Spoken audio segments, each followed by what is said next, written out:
Welcome back to Energy Discussions. Today's topic is, can a movie be perfect? Right off the bat, I'll give my opinion. I don't think the definition of a perfect movie exists, where like if you do everything right, you have accomplished a perfect movie. I think it depends on what you're going for, and you achieve a perfect movie. Well, perfection, obviously, as an ideal, doesn't really exist anyway. So saying that anything can be perfect is, of course, just going to be extremely difficult to quantify. True. But like, as an example, I would just say Back to the Future is the perfect Back to the Future movie, if that makes sense. Yeah. The concept of Back to the Future, and then, maybe there's a way it could have been done that's even better, but it's like, I don't see any problems with the way it was done, so it's already incredible. Do you really want to try and push them for more? Yeah. But how about like other things where people get really picky on and technical? How about superhero movies? Or specifically, let's just say Batman. Is there a perfect Batman movie? Can there be a perfect Batman? I don't think so. You're never going to satisfy everyone. What might seem as somebody's perfect Batman movie, someone else is going to hate. Right. Like, I know people who, obviously a lot of people really liked the most recent one, but a lot of people didn't because it was too slow, which, could be, let's just say that had to do with Batman not having enough action. He didn't have enough action, so therefore it's not the perfect Batman. But yeah. So I think it depends on how you look at it. Like the perfect movie, no, doesn't exist. I'd love to see someone try and make it and justify that it's the perfect movie. Right. It won't be higher than a 7 out of 10, but So the whole reason this whole question is like decided to even cover this because you see reviews of overrated movies or just very popular movies, whatever. People will leave a review being like filmmaking perfection, just as the title, and it's like, okay, what does that mean? It did everything perfect. It's sound, it's acting, it's everything.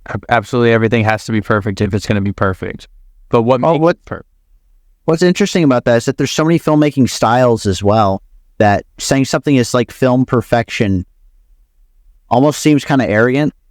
Well, that's exactly what it is. It's, they already made up their mind that they really like the movie, and they have no problems taking it the extra step and saying that it is perfect objectively. Because keep that in mind, they don't even throw in the suggestion that it is, their opinion. The way it's written, the way they talk about it, they're like, this is fact. Best movie.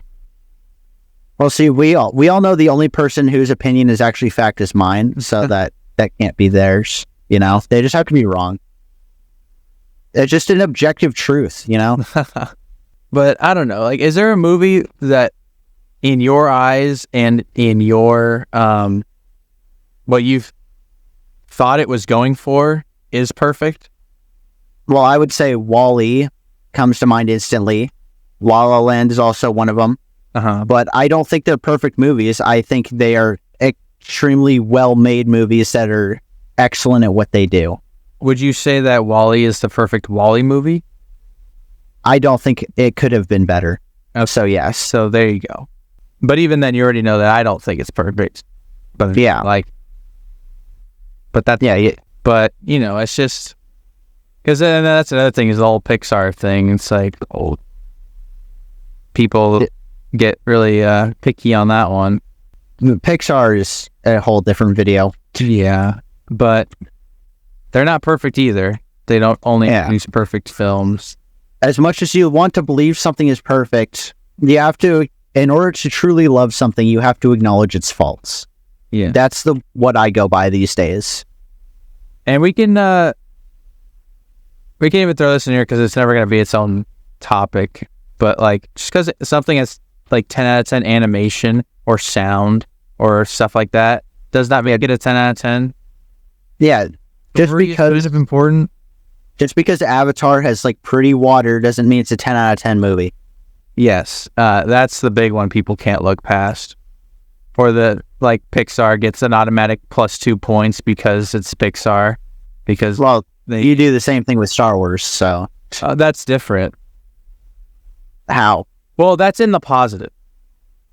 And it's not because, and that's because of story and things that other people don't care as much about.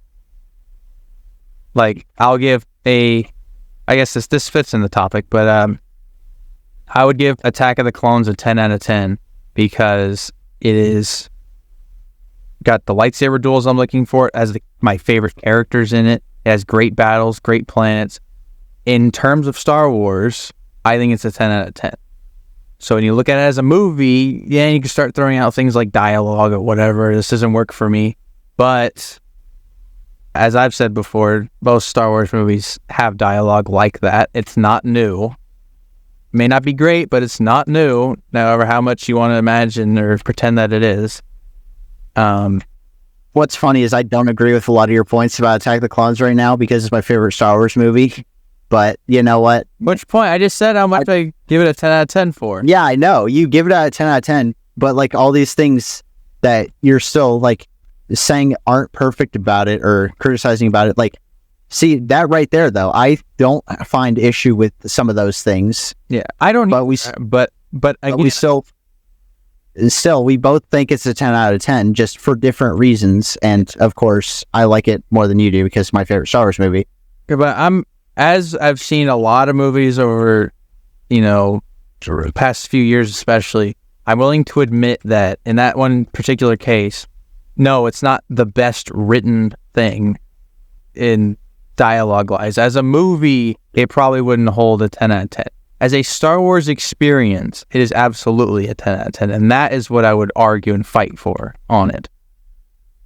Especially, all the boring parts, whatever you want to call it, but I'll still defend it, and that's why I end up giving it a 10 out of 10, because Star Wars and DC, for me especially, get more attention, and I have different sets of requirements for them, things I'm looking for. Running point. It's like all those animated DC movies that are like an hour, 15 minutes on average. I get an amazing script on that. Their focus is to give you really cool superhero stuff involving Batman and all the other guys. And that's what they most often deliver on. So I don't have a lot of complaints. But, if you were to compare that to like actual theatrically released, just animated movies, it probably falls short in every regard for most of them. Oh, yeah. But so that's why I think it's important to understand the context of what this movie is. What is it supposed to be? Now, some people will take that too far, and the best example I can think of is Triangle of Sadness, which people will tell you it is one of the smartest movies ever made, ever written, because it is a genius satire on wealthy individuals and influencers and whatever. And, that may be true, but I have two problems with that. One, the movie takes itself extremely seriously, or at least seriously in terms of a dark comedy. If you've ever seen one of those dark comedies, don't give off a tone of being a joke. They're full serious, but you're supposed to be able to pick out the comedy, I guess. Yeah, they expect you to just, go with it no matter what. Yeah. And it's like 2.5 hours long. I think it was even longer than that, actually. It's like 2:40. I don't know. It's got the same consistent tone. None of the characters are likable. That's the other thing. I didn't enjoy it. I didn't like it. I hated all the characters. I get that they're probably supposed to be exaggerations and you're supposed to not like them, but how does that make you like the movie if you're watching something you don't like? That's what I don't think. Yeah. I don't like the things in the movie, so guess what? I don't like the movie. I don't, this isn't a double negative thing where it's I hate everything about it, therefore I like it. No, I just hate it. That's a really fun way to put it, honestly. Well, right? That makes sense, though. Yeah, no, it makes perfect sense. Why? Why would you watch something that you don't like, that you're not having an enjoyable time watching? It makes no sense. But even taking out the enjoyment part, which, again, I don't even know why you would do that, talking about movies, because it's their whole purpose. But, like, in terms of the Oscars, you're looking at, great achievements in filmmaking and stories and all that stuff. why is this a great achievement? Because it was nominated for Best Picture and Best Screenplay or whatever. All units. So why was it so good? Why was this such a great accomplishment? See, we stand here amidst my achievements. Yeah. I don't know. Anything else to add here? No, I think Triangle of Sadness probably covered it. But see, that's good. We had an example of, biased 10 out of 10s, example of other people's biased 10 out of 10s, and then just straight up, you're wrong. Triangle of Sadness is in no category and will never be a 10 out of 10s. Don't watch it. I hate it.